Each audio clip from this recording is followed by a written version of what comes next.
My mail demanded that I leave the house, throw divorce paper at me, and said, "Sing it immediately." The intercom buzzed unexpectedly, shattering the quiet of my usually reclusive husband's day. My mother-in-law's voice, sharp and unyielding, filled the room. "You really should open the door as soon as the bell rings," she said. "You're proving to be quite an ineffective wife, unable to manage even the simplest tasks." "I'm sorry," I responded. "I was busy working and didn't hear it." "You're lying to me again," she accused, her voice laced with disdain. "I'm well aware of your lies about working, about not managing the household, about wasting your entire day doing nothing. Whether you believe it or not doesn't change the facts," I retorted, my voice steady despite the knot of fear forming in my stomach. My mother-in-law smirked, waving a document in front of me. "Do you know what this is?" she asked, her voice dripping with triumph. "What is it?" I inquired, my heart pounding. "These are the divorce papers," she said, her voice a cold whisper. "Already filled out by my son. He doesn't want to be with you either. Now, sign here and leave." My hands trembled as I took the pen, a stark contrast to the unwarranted joy on my mother-in-law's face. She looked down at me, her eyes gleaming with victory, as I signed the papers. "My name is Sydney, and I'm a freelance writer and editor, working from home. Years ago, I worked for a publishing company, gaining valuable experience that allowed me to build a steady income as a freelancer. During my time at the publishing company, I was diligent and saved a considerable amount of money. Even though freelancing can be unpredictable, I've been able to live comfortably without major financial concerns. I met my husband, Graham, while working at the publishing company. Back then, I was a fledgling editor, and he was an aspiring writer. We both made our share of mistakes and faced numerous challenges, but like me, Graham never gave up, even when success seemed elusive. His perseverance and commitment to his craft inspired me and drew me closer to him. After several years of dating, we married, and I transitioned from my company job to freelancing. The early days of our marriage were hopeful. Though I wasn't yet stable as a freelancer, and Graham was still pursuing his dream, we supported each other immensely. We shared household chores and split living expenses evenly. A couple of years into our marriage, my freelance business began to stabilize. That's when Graham started portraying himself as a successful writer to his parents. The truth was far different. Despite his continuous efforts, he faced repeated rejections from publishers. No matter how many applications he sent out, success seemed just out of reach. He would only ever make it to the second round of selections. He probably wanted to reassure his parents because he knew they would worry if they realized how long he had been struggling. Out of respect for Graham's feelings, I kept quiet and played along with the story he told at my in-laws' house. In the beginning, all I had to do was smile and nod. But as time went on and Graham continued to present himself as a successful author, I felt uneasy during visits to his family. Not only did they fully believe his tales of success, but they also began to view me as a stay-at-home, non-contributing spouse. They perceived me as a useless wife, entirely dependent on her supposedly successful husband. The concept of working from home as a freelancer might be hard to grasp for some, especially for my in-laws who were not familiar with this style of working. I tried not to blame them for their lack of understanding, but their attitude towards me worsened over time. Whenever I visited, they would confront me with accusations, questioning how a wife who neither worked outside nor did house chores could face her husband's family. I've explained many times I'm a freelancer, which means I work from home, I would argue. The division of household chores was something Graham and I agreed upon when we got married. "I don't see how you can criticize me when you don't even understand my job. You claim you don't have a real job, that you don't earn much, and that Graham supports you financially," they would retort. "But in reality, you earn a decent income and contribute equally to our expenses." Despite their harsh words, I knew the truth about our financial and emotional partnership. I remained steadfast in my commitment to our shared life, even under the weight of their misunderstandings. The conversation had a recurring theme: if Graham leaves you, you won't be able to support yourself.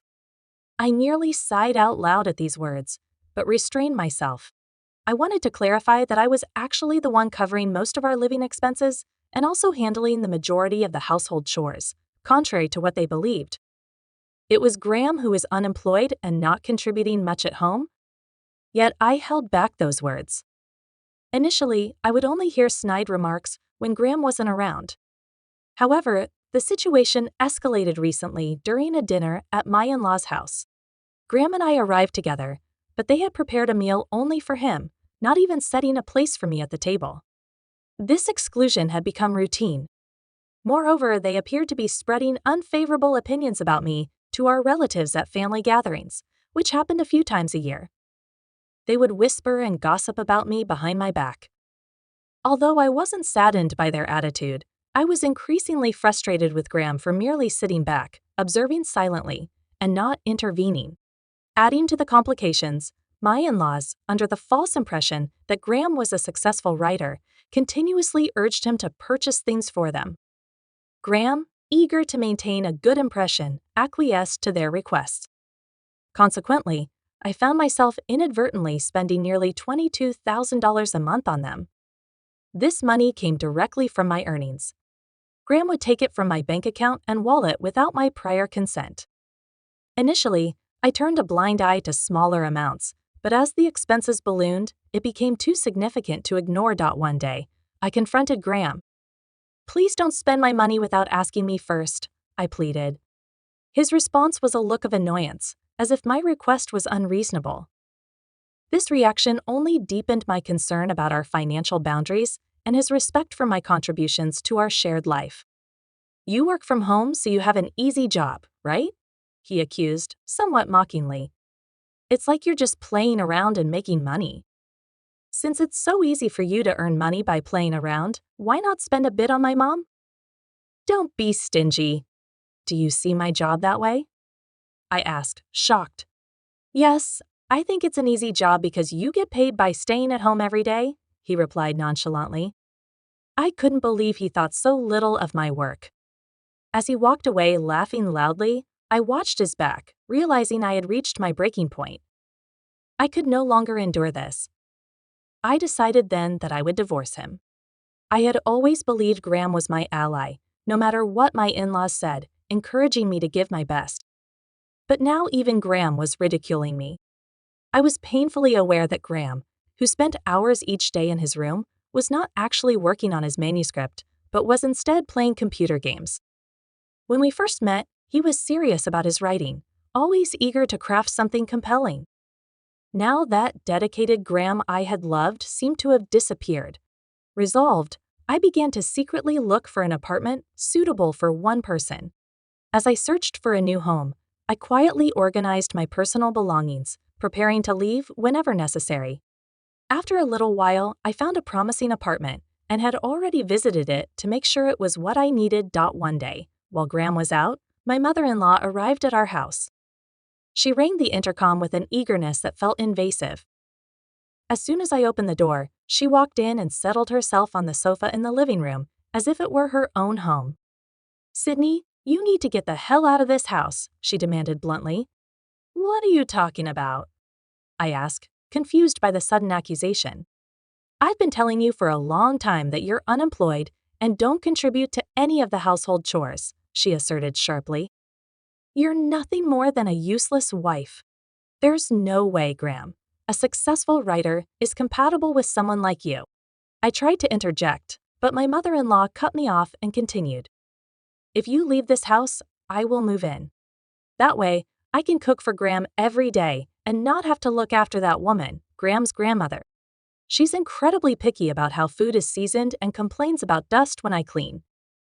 I can't live with her anymore, so I've decided to stay here with Graham and send her to a nursing home." "And how are you planning to pay for a nursing home?" I questioned. "I'll just have Graham handle it," she replied casually. "He's making plenty of money, so it shouldn't be too hard for him. But you're in the way, so will you please just get out?" With that, she thrust a set of divorce papers in front of me. "Why do you have those?" I demanded, stunned. "I made him fill them out a while ago, telling him to divorce you as soon as possible," she said with a smug, unpleasant smile. I examined the divorce papers, and indeed they were written in Graham's handwriting. Strangely, this revelation was a relief to me. I had been ready to move out, but I was still unsure about how the divorce would unfold. I had thought Graham would be reluctant to end our marriage, that he wouldn't want to give up on the love we once shared, and that he wouldn't easily sign the papers. I had braced myself for a long discussion, and possibly a contentious battle with him. Now it seemed things might proceed more swiftly and straightforwardly than I had anticipated. Discovering the divorce papers already filled out was surprisingly fortunate for me. When I accepted them without hesitation and signed them quickly, my mother-in-law seemed taken aback. However, she quickly composed herself and coldly told me, "Now get out of here and leave the furniture behind. Everything was purchased with Graham's money, so I don't think you should take anything with you." She laughed loudly as she said it. I wasted no time gathering my belongings and moved into the new apartment I had already lined up. On my way there, I stopped by the municipal office to officially file the divorce papers. Just like that, I began a new chapter of my life, living on my own without any issues. Living alone, I was struck by the tranquility. There was no one to interrupt my work or to ridicule me. Surprisingly, I found my work was progressing better than usual. It was only 5 days into my new life that I received a call from Graham while I was working from home. As soon as I answered the phone, Graham pleaded in the most pathetic voice I'd ever heard. "Please come home," he implored. "What's wrong now?" I asked. "I'm sorry. I apologize, so please come back home," he begged. "I'm not coming home. We're already divorced," I responded firmly. "I never agreed to a divorce." "That's not valid," he protested. "But those divorce papers were definitely in your handwriting," I countered. "That was just a little threat I was trying to make to you." "I had no intention of actually getting a divorce," he explained. "But that doesn't change the fact that you wrote them." "A divorce is a divorce," I stated unequivocally. "You don't need a wife who, as you say, plays around every day, works an easy job, and doesn't do any of the house chores, right?" He said.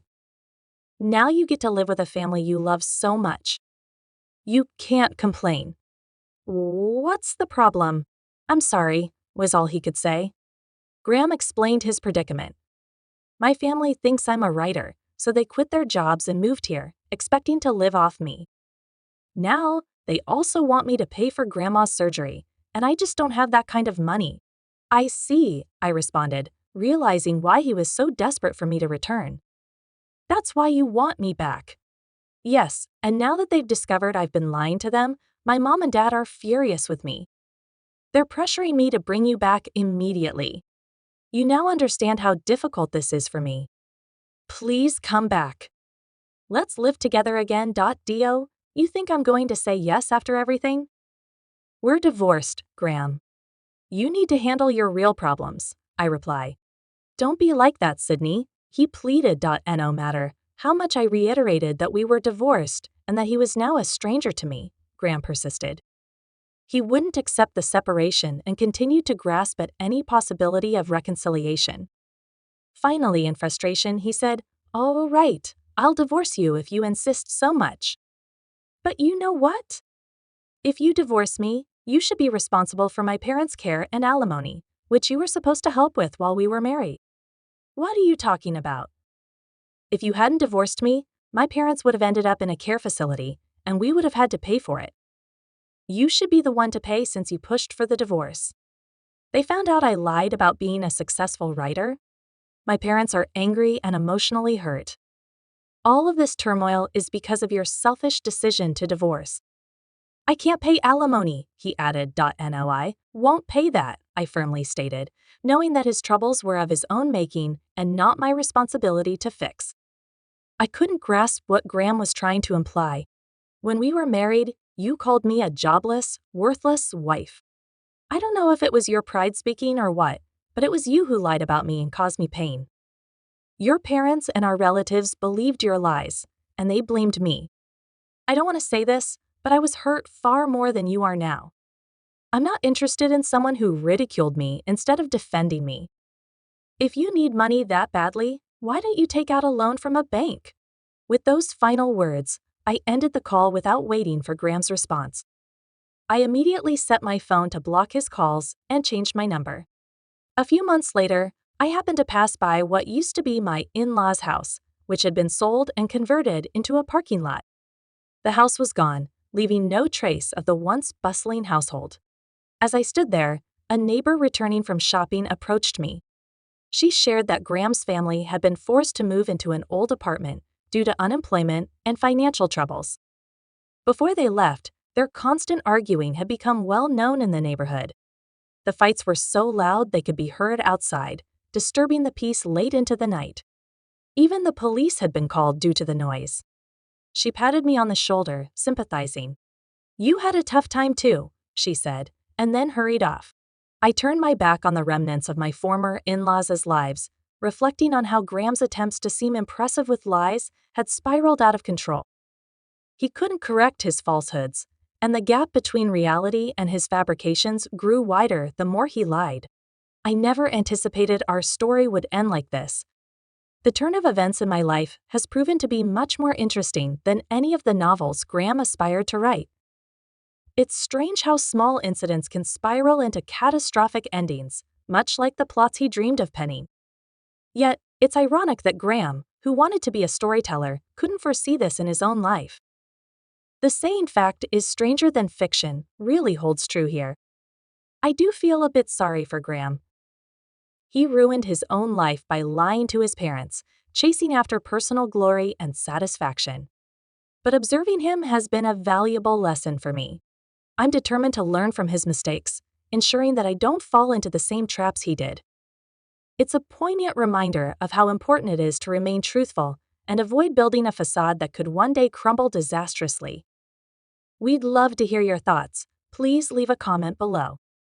Also, don't forget to subscribe for more awesome stories like this.